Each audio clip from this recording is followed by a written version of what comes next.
நான் ஒரு கவிதை எழுதி வச்சுருந்தேன் 20 வருஷத்துக்கு முன்னால்.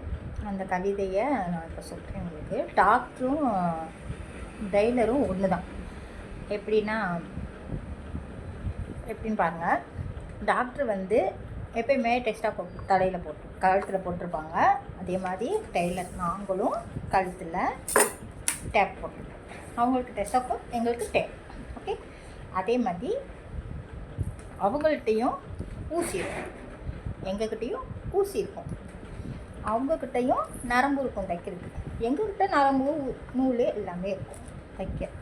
அவங்க ஊசி போட்டு கலர் கலராக மாற்ற கொடுப்பாங்க. நாங்கள் ஊசியில் தைச்சி கலர் கலர்ஸாக பட்டன் வைப்போம். அப்புறம் அவங்கள்ட்டையும் சிஸ்டர் இருக்குது, எங்கள்கிட்டையும் சிஸ்டர் இருக்குது.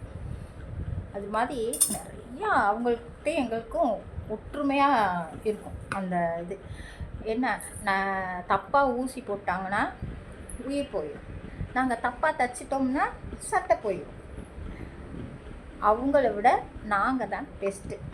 ஏன்னா உயிர் எப்போ போகுதுன்னு நம்ம யாருக்குமே தெரியாது. எப்படினாலும் போய் தான் தீரப்போகுது. அவங்க காப்பாற்றுறாங்க, ஓகே. ஆனால் அவங்க காப்பாற்றலைன்னா அந்த உடல் மட்டும் போகுது. ஆனால் நாங்கள் தைக்கிற ட்ரெஸ்ஸு அவங்க உடலோடு போகுது. கடைசியில் போகிறது நாங்கள் தைக்கிற ட்ரெஸ் தான் உடலோடு போகுது. அவங்க தந்த உயிர் போகிறதில்ல. ஏன்னா உயிர் போயிடுச்சுன்னா ஒன்றும் இல்லை, அவ்வளோதான்.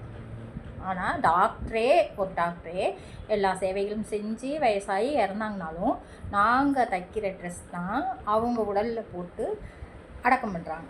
அதனால் டாக்டரை விட நாங்கள் தான் பெஸ்ட்டு.